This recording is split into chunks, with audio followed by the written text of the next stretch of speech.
Greetings, mind crafters, and happy summer.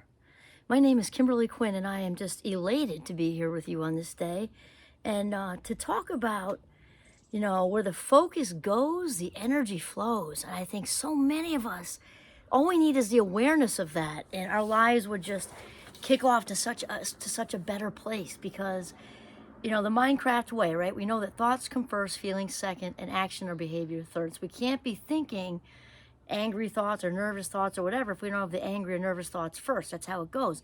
Then that's when we begin to place our focus. Wherever we place our focus is where the energy is then going to flow.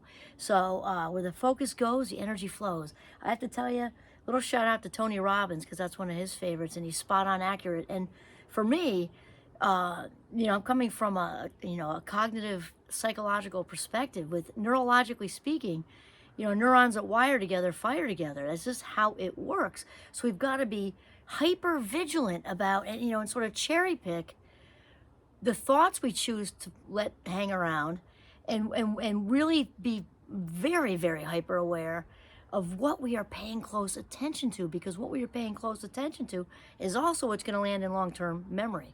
Could do a whole another episode on that. Actually, I have. So here's the thing: in a everyday kind of circumstance, starting like an exciting new relationship, whether it's a romantic one or you just really clicked with somebody at work, somebody just started, you've been there forever, they're a breath of fresh air, and you're like so pumped to go out, hang out with this person, go to lunch, go to a game on the weekend, whatever. Or it's a romantic relationship and you're super excited.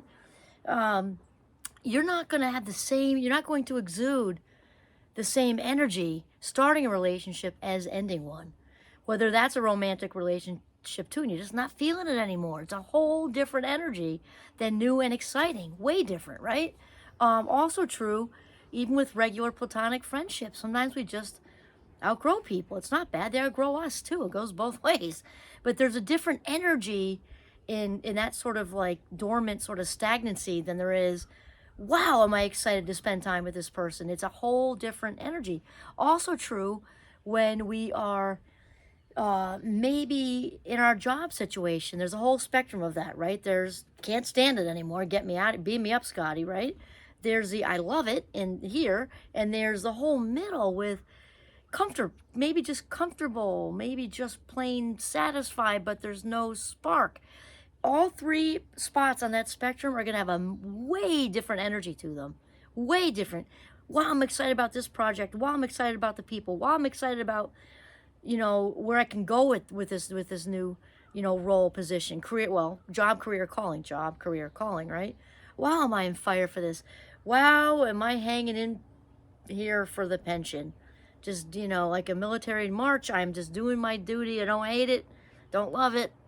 I'm just going through the motions for the next 8 years till I can be done, right? Or there's no pension, but there's just the comfort of that paycheck. You really want to, do that startup or write that children's book, but you just shove all that passion aside to stick it out. Okay.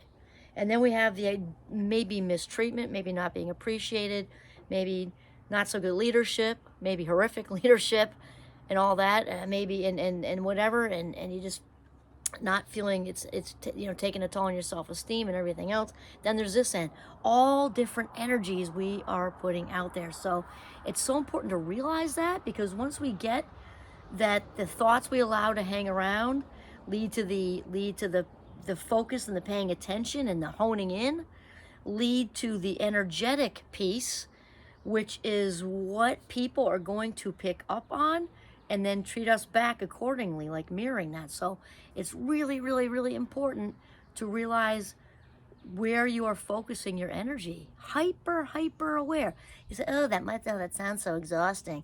Well, it really doesn't have to be, because really what we're saying is practicing proactive mind health. So you're going to love yourself there. You're going to love yourself to being so conscious of what you're feeding your mind, just like we feed our bodies, right?